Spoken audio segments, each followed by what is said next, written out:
Hello बच्चों, welcome back to MBC tuition classes. कैसे हैं आप सभी। आज आपकी क्लास में हम स्टार्ट करने वाले हैं आपकी एक्सरसाइज 7.2 का क्वेश्चन नंबर 5। 4 क्वेश्चन हमने कर लिया है। ठीक है, अगर आपको कंप्लीट चैप्टर चाहिए तो हमारे चैनल को सब्सक्राइब कर लीजिए और प्ले लिस्ट में जाकर कंप्लीट चैप्टर को देख सकते हो। और न्यू एनसीईआरटी कंप्लीट पढ़ने के लिए हमारे चैनल को सब्सक्राइब कर लीजिए।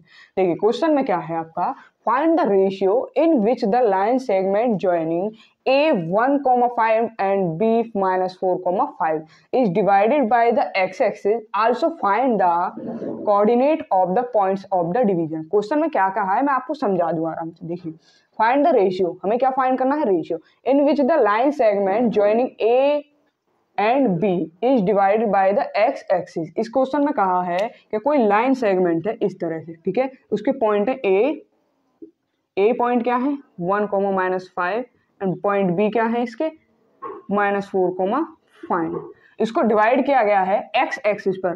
देखिए डिवाइड किया जाएगा तो यही डिवाइड किया जाएगा, एक्स एक्सिस पर डिवाइड किया गया है तो वाई क्या हो जाएगा हमारा 0 हो जाएगा। ठीक है, फाइनल हो गया इतना। देखिए आज फिर कहा also find the coordinate of the point of the division. हमें यहाँ से जो डिवीजन किया गया है उसके पॉइंट्स का क्या निकालना है, कोऑर्डिनेट। मतलब हमें यहाँ से कोऑर्डिनेट में x की वैल्यू निकालनी है और क्या निकालनी है, रेशियो निकालनी है। तो चलिए सबसे पहले सॉल्व करेंगे रेशियो। तो लिखेंगे सॉल्यूशन।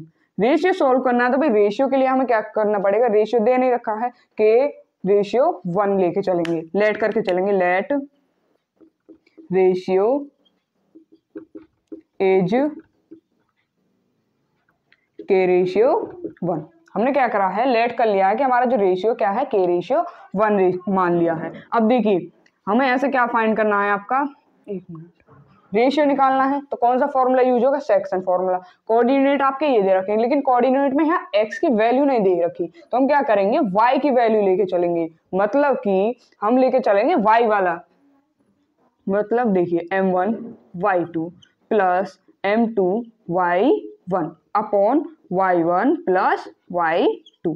हम x वाला पार्ट इसलिए नहीं लेके चल रहे क्योंकि हमारे x की यहाँ कोई जी वैल्यू दे नहीं रखी, कोऑर्डिनेट में कोई भी वैल्यू x की है नहीं, तो यहाँ क्या हो जाएगा y की लेके चल रहे हैं तो y हमारा ये है, ये हो जाएगा 0 के बराबर। हम पहले क्या करते थे कि पहले कोऑर्डिनेट इस तरह से लिख लेते, जैसे इसमें लिख रहे हैं कोऑर्डिनेट x, y 0 होता, फिर यहाँ हम लिखते m1 x2 plus m2 x1 इस तरह से लिखते, लेकिन इतना लंबा नहीं करेंगे। हमें क्या है, हमारा एक कोऑर्डिनेट दे रखा है 0, तो उसके 0 के इक्वल रखेंगे। अब देखिए m1 की वैल्यू क्या है k m1 m2, ये हो गया x1 y1, ये हो गया x2 और y2। तो m1 की वैल्यू क्या है k इंटू y2 की वैल्यू हमारी यहाँ पर क्या है 5 प्लस m2 की वैल्यू 1 हो जाएगी 1 इंटू और y1 की वैल्यू क्या है -5 अपॉन सॉरी ये m1 m2 आएगा, m1 प्लस m2 हो जाएगा। m1 m2 क्या हो जाएंगे k plus 1 is equal to 0। Cross multiply होगी इस तरह से, ये इधर चला जाएगा तो भाई 0 हो जाएगा। मैं करके दिखा दूं। अब देखिए पहले 5 की मल्टीप्लाई k में करेंगे तो 5k प्लस माइनस माइनस हो जाएगा, 1 की मल्टीप्लाई 5 में करेंगे तो 5 is equal to 0 multiply k plus 1 की करेंगे तो ये क्या हो जाएगा भैया 0 हो जाएगा। ठीक है, इतनी बात फाइनल है। अब देखिए यहाँ क्या आएगा 5k minus 5 is equal to 0, तो यहाँ से 5k, यहाँ 5 माइनस का इधर लेके जाएंगे, किसका हो जाएगा प्लस का हो जाएगा 5। ठीक है, अब देखिए ये किसका है, यहाँ 5 मल्टीप्लाई में इधर जाएगा तो किस में हो जाएगा डिवाइड में अपॉन 5, तो k इज इक्वल टू क्या आ जाएगा भाई 1। इसका मतलब क्या है, जो हमारे रेशियो की एक वैल्यू तो हमें पता थी और दूसरी वाली हमने क्या मानी थी k, तो लिखेंगे लेट द रेशियो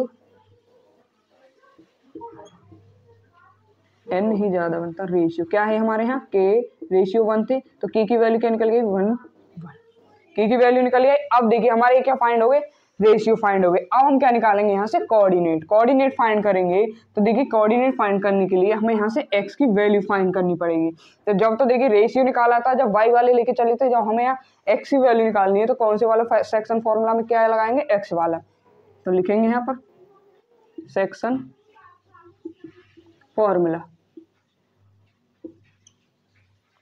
क्या हो जाएगा m1 x2 plus m2 x1 upon m1 plus m2 is equal to 0 की जरूरत नहीं है, x की वैल्यू फाइंड करनी है तो सामने क्या रख देंगे x is equal to x।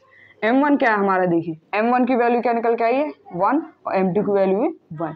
1 into x2 की वैल्यू क्या हो जाएगी यहाँ से, x2 की वैल्यू -4 प्लस m2 की वैल्यू क्या हो जाएगी 1 1 इंटू और x2 की x1 की वैल्यू क्या हो जाएगी 1 1 अपॉन m1 प्लस m2 मतलब 2 हो जाएगा। 1 plus 1 is equal to x। m1 m2 ये हो गए ना हमारे m1 और m2 जो हमने फाइंड कर ली थी रेशियो, ठीक है। तो ये मल्टीप्लाई करेंगे, 1 की मल्टीप्लाई 4 में करेंगे तो 4 और माइनस आ जाएगा प्लस 1 की मल्टीप्लाई 1 में करेंगे तो ये आ जाएगा अपॉन में 2 हो जाएगा इज इक्वल टू x। -3 में से +1 करेंगे तो माइनस क्या आ जाएगा, -4 में से +1 करेंगे तो क्या आ जाएगा -3 upon 2 is equal to x। तो हमारे यहाँ से x की वैल्यू क्या निकल के आई है, देखिए -3/2। तो कोऑर्डिनेट क्या निकल के आए, लिखेंगे कोऑर्डिनेट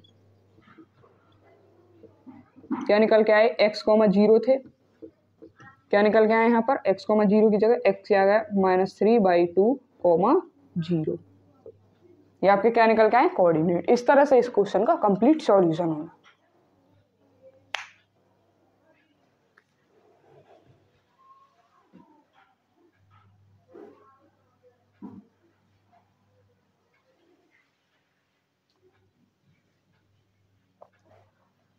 आज की क्लास का क्वेश्चन पसंद आया तो लाइक कीजिए और नेक्स्ट क्वेश्चन के लिए हमारे चैनल को सब्सक्राइब जरूर कर लीजिएगा। जरूर अपने दोस्तों के पास ज़्यादा से ज़्यादा शेयर कीजिए ताकि हमारे चैनल को सपोर्ट मिल सके और आप ज़्यादा से ज़्यादा सपोर्ट कराइए। चलिए नेक्स्ट क्लास में मिलते हैं। थैंक यू आज की क्लास देखने के लिए, वेरी वेरी थैंक यू।